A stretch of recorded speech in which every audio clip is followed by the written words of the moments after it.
안녕하세요, 림모양초입니다.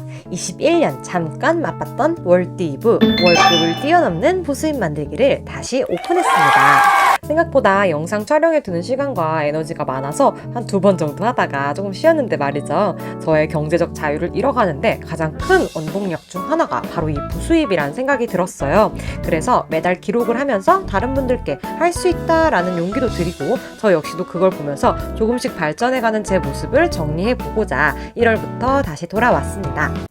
그동안 감사했습니다. 월띠부를 시작하자마자 끝내야 되는 상황이 나왔습니다. 바로 월급을 뛰어넘어 버리는 부수입을 만들어 버린 거죠. 그건 애국의 국민 공모주 LG 엔솔 에너지 솔루션 덕분인데요. 관련해서 영상에서 공개하니 끝까지 시청 부탁드리며 구독과 좋아요도. 우선 저의 월띠부에 해당하는 항목들은요, 금융소득도 있고 부업소득 그리고 기타 소득 등이 있어요. 금융소득에는 파킹통장이나 예적금 이자, 주식투자금, 배당금 등이 해당되고요. 부업소득에는 SNS 활동을 통해 얻은 수익, 제휴 마케팅을 통해 얻은 수익, 전자책 판매 등이 있습니다. 기타 소득에는 간편 결제를 통해 얻게 된 현금성이 될 수 있는 수익들이나 용돈 또는 어쨌든 일회성으로 끝낼 수 있는 수익들을 다 집어넣고 있어요.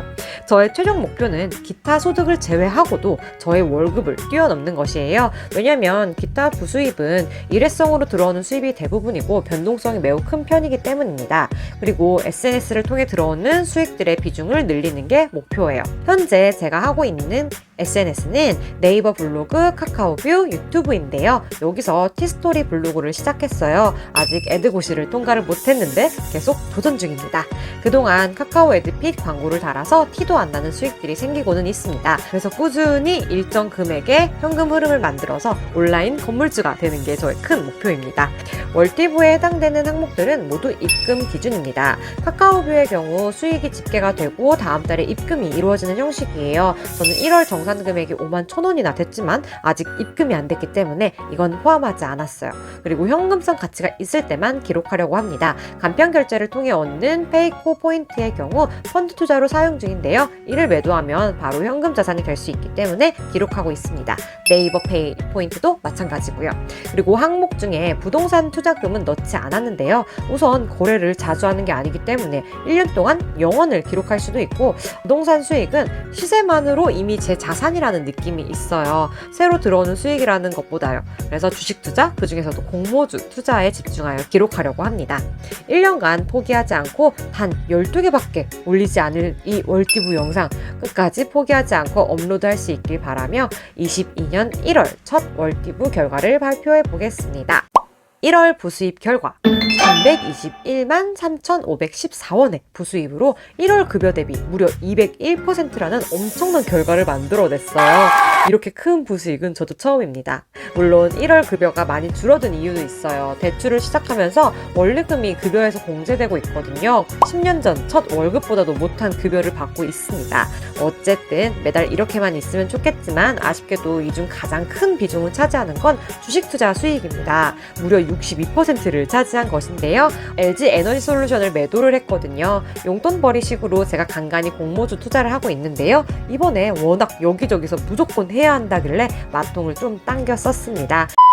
대략 5만원의 이자를 내고 총 12주를 청약받았어요. 여기서 저는 10주, 남편과 그리고 제 아이의 계좌에서는 균등 배정으로 1주씩 이렇게 받았습니다. 그 중에서 10주를 매도를 했는데요. 목표 수익이 360만원이었기 때문에 그에 비하면 너무 떨어지는 수익이지만 그래도 예상보다 주가가 많이 오르지 않은 상황에서 분할 매도로 수익을 냈다는 것에 다행이라 생각이 듭니다. 남은 2주는 또 다른 한 방을 기다리면서 남겨뒀습니다. 그리고 2위를 차지한 건 기타 부수입이에요. 여기에는 용돈이 크게 들어갔습니다. 새해 맞이 어머니께서 용돈을 주셨거든요. 그리고 저는 신용카드를 매우 자주 바꾸는 편이에요. 신규 개설 이벤트를 참여하기 위해서인데요. 이번에 남편은 KB카드, 저는 삼성카드를 새로 만들었어요. 남편 카드는 토스 앱을 통해 만들었는데 톡톡 위드 토스라는 카드예요. 조건만 맞으면 12만원을 캐시백 해주는 거였거든요. 그리고 저는 탭탭카드를 네이버를 통해 만들었는데요. 아직 2월 혜택금이 안 들어와서 우선 유지 중입니다. 이벤트 혜택을 받자마자 카드를 해지하는 거 절대 잊지 마세요. 카드를 새로 만들고 해지하고 또 조건을 맞추는 것이 조금 귀찮긴 하지만 이렇게 하면 콩고물이 꽤 크게 떨어져서 저는 자주 참여하고 있습니다. 대부분 카드사 이벤트는 1년간 혜택을 받지 않았거나 직전 6개월간 이벤트에 참여하지 않은 고객을 대상으로 혜택을 주고 있기 때문에 이런 기간을 잘 고려해서 참여를 하도록 하세요. 다음 SNS 수익은요, 꾸준한 편인데요. 새로 시작한 카카오뷰에서 첫 수익 정산을 입금받았습니다. 돈이 된다는 걸 알면서도 이런저런 핑계로 정말 참여를 못했거든요. 그래서 한 몇십 원 받으려나? 했는데 왜 이걸 31,000원이나 입금이 된 거예요. 유튜브 6개월간 정말 열심히 해서 낸 한 달 수익이었는데 다 합쳐서 1시간도 안 될 것 같은 이 카카오뷰 활동만으로도 같은 수익을 냈다니 조금 현타가 왔었습니다. 이 금액을 계속 유지할 수 있다면 저는 관리비를 안 낸 거나 마찬가지 금액이네요. 제휴 마케팅은 쿠팡 파트너스와 스타일시 셀러 활동이에요. 이건 진정한 패시브 인컴입니다. 왜냐면 쿠팡 파트너스는 1월간 활동을 하지 않았거든요. 입금이 되는 게 감사할 정도고요. 스타일시 셀러는 최근 적립 조건이 조금 변경이 됐어요. 추천인으로 저를 넣고 상대방이 신규 가입을 할 경우 서로에게 500원을 주게 되어 있더라고요. 감사하게도 저희 블로그나 영상을 통해서 가입을 해주신 덕분에 조금씩이라도 수익이 발생했습니다. 그 밖에 전자책 판매 수익은 이번이 마지막일 듯 합니다. 1월엔 한 권도 팔지 못했거든요. 계획은 1월에 새로운 전자책을 쓰는 거였는데 아이가 아프고 또 아이 방학이 있고 뭐 이렇게 하다 보니까